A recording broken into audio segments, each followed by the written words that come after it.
memproses data untuk menghasilkan informasi yang berkualitas tinggi yang kemudian digunakan sebagai alat bantu dalam pengambilan keputusan. Nah, yang mana sistem informasi berbasis komputer ini tentu berpotensi mempercepat pengambilan keputusan manajerial. Tentu apabila manajemen masih terbiasa dengan pola pikir manual yang terbatas oleh ruang dan waktu, organisasi akan menghadapi kesulitan dalam pengambilan keputusan di era komputerisasi ini. Nah, tentu pengambilan keputusan dengan pola pikir manual seringkali lambat karena kurangnya pertimbangan terhadap kecepatan hasil yang dipengaruhi oleh kemajuan teknologi informasi. Nah, tentu yang memungkinkan penyampaian hasil menjadi tindakan konkret dalam hitungan menit, bukan bulan seperti pola manual. Nah, tentu di sisi lain juga tuntutan konsumen juga mempengaruhi keputusan teknologi yang diadopsi oleh suatu perusahaan. Nah, jika konsumen perusahaan adalah perusahaan yang besar yang sudah mengimplementasikan teknologi informasi canggih dan sistem berbasis komputer, nah tentu perusahaan penyedia harus berusaha keras untuk memenuhi tuntutan teknologi dari konsumen tersebut. Nah, maka dari itu, dengan demikian, untuk memenuhi ekspektasi dan kebutuhan konsumen, perusahaan akan berupaya untuk mengadopsi dan meningkatkan sistem informasinya sesuai dengan standar teknologi yang diharapkan. Nah, oleh karena itu, keberhasilan implementasi sistem informasi dalam sebuah organisasi sangat dipengaruhi oleh bagaimana organisasi menghadapi dan beradaptasi terhadap elemen-elemen lingkungan eksternal.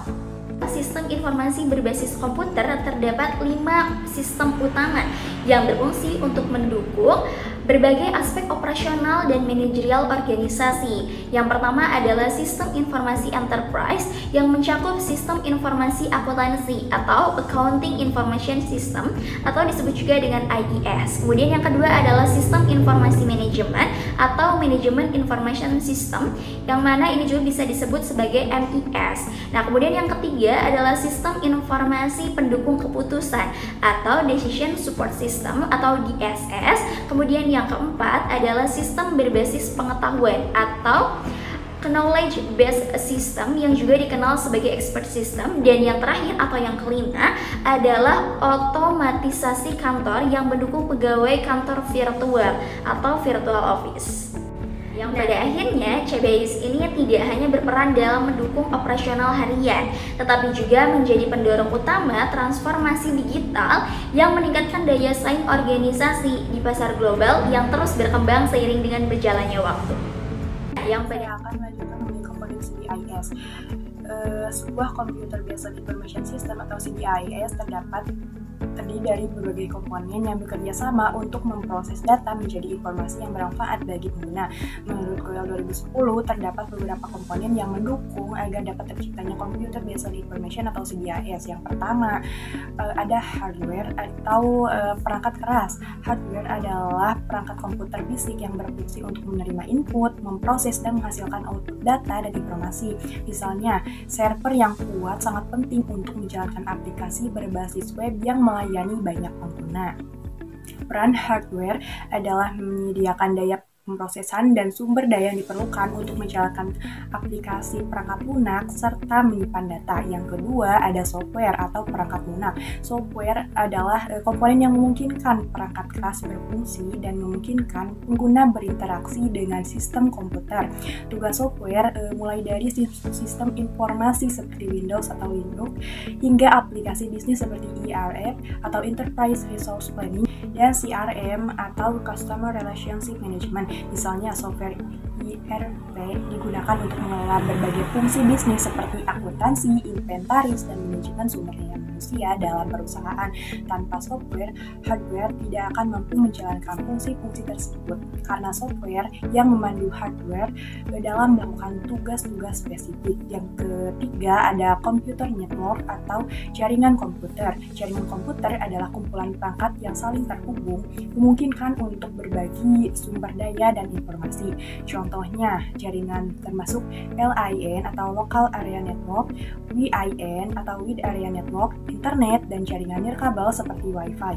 Peran jaringan untuk menghubungkan berbagai komponen sistem informasi memungkinkan komunikasi data dan memastikan bahwa informasi dapat diakses secara cepat dan aman dari lokasi yang berbeda.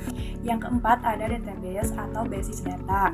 Database adalah kumpulan data yang terorganisir dan dapat diakses untuk keperluan pengambilan dan memodifikasi. Data adalah bahan mentah dari informasi. Dengan mengelola data yang efisien memungkinkan organisasi untuk mengambil keputusan yang lebih baik. Misalnya, data penjualan dapat dianalisis untuk mengidentifikasi tren dan membantu manajemen dalam membuat keputusan. Peran database dalam CBIS adalah menyimpan dan mengelola volume data yang besar, mendukung aplikasi bisnis, dan memfasilitasi analisis data. Contoh, database termasuk data pelanggan, transaksi penjualan, inventaris, dan karyawan. Nah, yang kelima ada telecommunication atau telekomunikasi ya. Telekomunikasi mencakup perangkat dan teknologi yang digunakan untuk menghubungkan komputer satu sama lain dan memungkinkan komunikasi elektronik. Ia mencakup teknologi seperti telepon, internet, dan perangkat komunikasi lainnya yang memungkinkan pertukaran informasi dari jarak jauh. Yang keenam ada prosedur. Prosedur adalah aturan dan panduan dalam menggunakan CBIS yang membantu mengintegrasikan berbagai komponen untuk memproses data dan menghasilkan informasi yang diinginkan. Prosedur sangat penting dalam memastikan konsistensi dan efisiensi operasional sistem. Contoh, prosedur termasuk cara menginput data baru, langkah-langkah keamanan data, serta proses cadangan dan pemulihan data.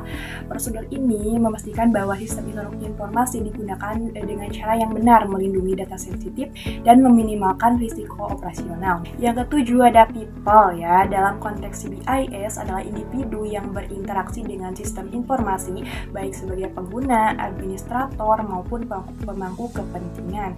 Mereka memainkan peran penting dalam keberhasilan dan fungsionalitas sistem. Contoh, manajer yang menggunakan sistem ERP untuk memantau inventaris, staf akuntansi yang menggunakan software akuntansi untuk mengelola laporan keuangan, atau pelanggan yang menggunakan situs e-commerce untuk berbelanja. Pelatihan dan dukungan pengguna sangat penting untuk memastikan bahwa sistem digunakan secara efektif dan efisien. Komponen-komponen dalam CBIS saling berhubungan secara erat untuk menciptakan sistem informasi yang terintegrasi dan berfungsi secara optimal. Hardware menyediakan infrastruktur fisik yang diperlukan untuk menjalankan software, sedangkan software berfungsi untuk memanfaatkan hardware dalam memproses data dan menjalankan aplikasi. Jaringan komputer memungkinkan hardware dan software berkomunikasi dan berbagi informasi baik dalam satu lokasi maupun berbeda lokasi ya. Dengan telekomunikasi mendukung pertukaran data jarak jauh.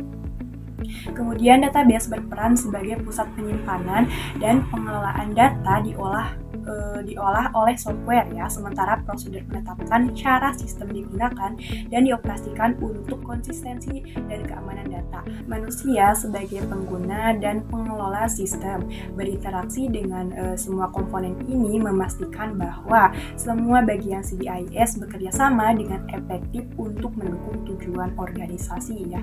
Dengan cara ini, setiap komponen berkontribusi terhadap integrasi dan fungsi keseluruhan sistem informasi berbasis komputer. Dengan memahami peran masing-masing komponen ini, organisasi dapat mengoptimalkan pengguna CBIS untuk mendukung operasional bisnis. Oke, nah yang selanjutnya yaitu mengenai peran manusia dalam Computer Based Information System atau CBIS.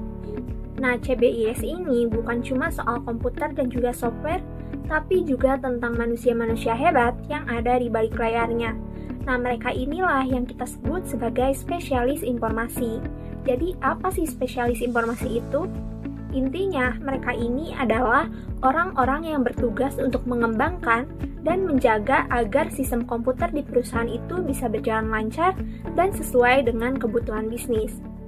Nah, menurut Muningsih, ada 5 jenis spesialis informasi yang mana mereka itu punya peran masing-masing. Nah, yang pertama yaitu System Analyst atau analis sistem.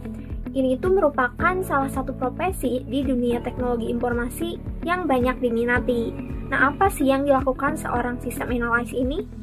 Intinya, mereka ini bertugas untuk menganalisis, merancang, dan juga menerapkan sistem informasi yang cocok dengan kebutuhan organisasi. Tugas dari seorang sistem analyst ini ada banyak, mulai dari menganalisis masalah di sistem yang sudah ada, sampai merancang sistem baru dari nol. Nah, selain itu, mereka juga harus menentukan software yang akan dipakai dan memastikan sistem itu bisa berjalan dengan efektif dan efisien. Jadi, bisa dibilang sistem analyst ini adalah arsitek dari sistem informasi perusahaan. Nah, yang selanjutnya ada Database Administrator atau DBA. Nah, DBA ini merupakan orang-orang yang memegang kendali soal database perusahaan. Peran DBA ini sangat penting karena mereka itu memastikan semua data itu tersimpan dengan aman, terstruktur dengan rapi, dan juga gampang diakses saat dibutuhkan. Nah, DBA juga bekerja sama dengan sistem analyst dan juga pengguna untuk merancang dan menjaga agar database itu tetap berjalan dengan lancar. Nah, selain itu, mereka juga bertanggung jawab untuk menjaga integritas data, memastikan keamanan, dan juga memulihkan data kalau terjadi masalah.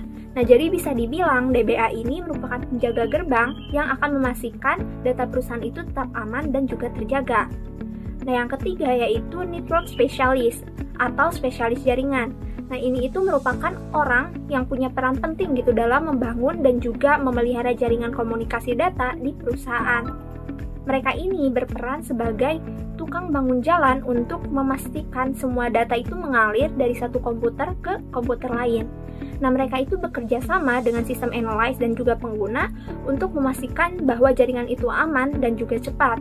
Nah, keahlian di bidang komputer dan telekomunikasi itu sangat penting bagi mereka untuk menjaga infrastruktur jaringan tetap optimal. Nah, saat ada gangguan seperti koneksi lambat atau masalah perangkat keras, network specialist ini yang akan mengatasinya.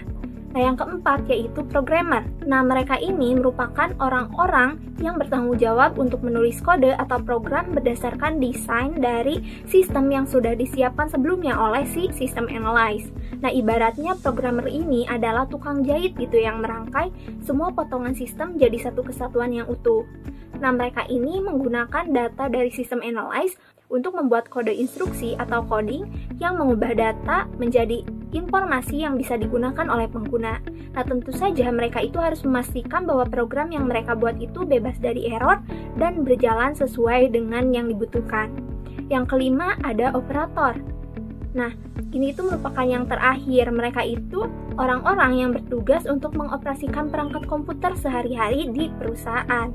Jadi tugas mereka itu cukup bervariasi, mulai dari memantau layar komputer untuk memastikan sistem berjalan lancar, sampai mengelola perpustakaan tape dan juga disk storage.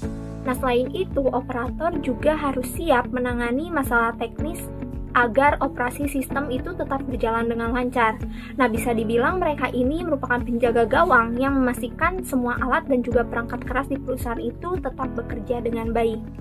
Nah, jadi teman-teman, kita bisa lihat gitu bahwa di balik suksesnya sistem informasi berbasis komputer itu ada tim hebat yang saling bekerja sama, mulai dari sistem analyst yang mendesain sistem, kemudian database administrator yang menjaga keamanan data, network specialist yang memastikan jaringan tetap stabil, programmer yang merangkai kode, hingga operator yang menjaga semua perangkat berjalan lancar.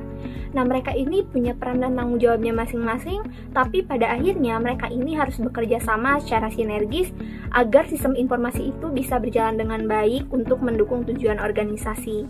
Nah, semoga penjelasan ini bisa memberikan gambaran kepada kalian tentang bagaimana manusia berperan penting dalam CBIS.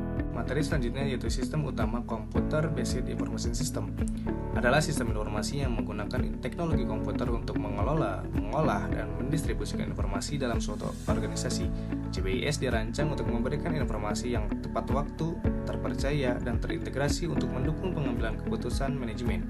Sistem ini memungkinkan perusahaan untuk mengotomasi dan mengintegrasikan proses bisnis, serta memberikan informasi yang relevan dan akurat kepada manajemen untuk pengambilan keputusan. Dapat 5 sistem utama dalam CBIS, yaitu yang pertama, Enterprise Information System. Adalah model sistem informasi yang memungkinkan organisasi untuk mengotomasi dan mengintegrasikan proses bisnis utama. EIS menyajikan data bersama, aliran informasi, dan mengintegrasikan aplikasi bisnis menjadi suatu sistem terpadu bagi semua pengguna dalam perusahaan atau organisasi. Sistem informasi enterprise ini memuat semua data transaksi perusahaan atau organisasi secara terinci dan digunakan oleh sistem informasi lainnya sebagai salah satu input. Yang kedua yaitu manajemen information system. Terdiri dari beberapa subsistem fungsional, yaitu yang pertama sistem informasi sumber daya informasi, yaitu memastikan data dan informasi dikelola dengan baik, mudah diakses dan digunakan secara efisien. Yang kedua yaitu sistem informasi pemasaran, yaitu membantu merancang dan mengevaluasi strategi pemasaran dengan memberikan data tentang pasar, pelanggan, dan kompetitor. Ketiga yaitu sistem informasi manufaktur, yaitu mengintegrasikan data dari berbagai aspek produksi seperti perencanaan, kontrol kualitas, dan manajemen inventaris untuk meningkatkan efisiensi operasional. Yang keempat, sistem informasi keuangan, yaitu membantu dan mengelola keakuntansi, pelaporan keuangan, dan perencanaan anggaran, serta memantau kesehatan finansial organisasi. Yang kelima, yaitu sistem informasi sumber daya manusia, yaitu mendukung manajemen sumber daya manusia dengan menyediakan informasi penting untuk keputusan terkait personel seperti informasi terkait karyawan, termasuk data pribadi, penggajian, absensi, dan pengembangan karir. Kelima, subsistem ini membantu manajemen dalam mengelola kegiatan fungsionalnya. Informasi dari kelima subsistem fungsional ini dapat diolah lebih lanjut menggunakan sistem informasi eksekutif untuk membantu pengambilan keputusan tingkat eksekutif. Selanjutnya yaitu Decision Support System. Adalah sistem pendukung keputusan yang digunakan untuk meningkatkan kemampuan pengambilan keputusan perusahaan. DSS menggabungkan data dan pengetahuan dari berbagai sumber untuk menyediakan informasi yang relevan bagi pengambilan keputusan. DSS juga terdiri dari beberapa jenis, yaitu yang pertama berbasis data, kedua berbasis model, ketiga berbasis komunikasi dan kelompok, yang keempat berbasis pengetahuan, dan yang kelima berbasis dokumen. Selanjutnya, Virtual Office atau Office Automation System adalah penggunaan alat elektronik untuk meningkatkan produktivitas kerja dan komunikasi formal serta informal dalam perusahaan. OAS memungkinkan perusahaan menghubungkan fasilitas kantor melalui jalur komunikasi yang tersedia, sehingga pekerjaan dapat dilakukan secara fleksibel dan dari berbagai lokasi. OAS memberikan manfaat seperti meningkatkan produktivitas pekerja, membantu proses administrasi, memfasilitasi komunikasi, dan fleksibilitas kerja. Yang terakhir yaitu Executive Information System adalah sistem pendukung eksekutif yang memungkinkan eksekutif tingkat atas dan pengambilan keputusan untuk mengakses, menganalisis, dan menginterpretasikan data bisnis penting secara tepat waktu dan efisien. EIS menyediakan tampilan komprehensif dan real-time dari indikator kinerja utama suatu organisasi, serta alat untuk menganalisis data lanjutan dan pelaporan yang dapat disesuaikan. Dengan demikian, EIS memfasilitasi pengambilan keputusan strategis berdasarkan data yang akurat dan relevan. Selanjutnya yaitu contoh penerapan Computer Based Information System. Pada PT Bisnis Teknologi Manajemen menunjukkan transisi dari Microsoft Excel ke Accounting Information System berbasis ABSS Accounting. Sebelum implementasi, perusahaan mengalami kendala efisiensi karena banyak proses akuntansi yang dilakukan secara manual. Dengan ABSS Accounting, perusahaan dapat mengotomasi pengelolaan keuangan, mengintegrasikan transaksi dengan laporan keuangan, serta mendukung manajemen inventaris, penjualan, dan pembelian. Sistem ini juga mempercepat pengambilan keputusan melalui laporan real-time yang akurat. Penggunaan perangkat keras dan software memainkan peran penting dalam mendukung pengolahan data. Nah, dari materi tersebut dapat kita simpulkan bahwa sistem informasi berbasis komputer atau CBIS ini adalah alat penting yang dapat mengotomatisasi dan meningkatkan efisiensi pengelolaan informasi dalam organisasi. Dengan menggunakan CBIS, organisasi dapat mempercepat pengambilan keputusan, meningkatkan akurasi data, dan memperkuat koordinasi antar departemen. Meskipun CBIS membawa banyak manfaat, implementasinya tidak terlepas dari tantangan seperti resistensi terhadap perubahan dan kebutuhan penyesuaian terhadap lingkungan eksternal yang dinamis. Oleh karena itu, pemahaman mendalam mengenai komponen-komponen CBIS dan integrasinya serta dukungan dari tenaga ahli yang kompeten sangat penting untuk mencapai manfaat maksimal dalam sistem ini. Contohnya saja, seperti penggunaan ABSS, accounting yang diterapkan oleh PT Bisnis Teknologi Manajemen dalam rangka meningkatkan efisiensi operasional dan meningkatkan akurasi yang lebih baik dalam penyusunan laporan keuangan. Tentu sistem CBIS ini memberikan kontribusi yang signifikan terhadap peningkatan kinerja perusahaan secara keseluruhan.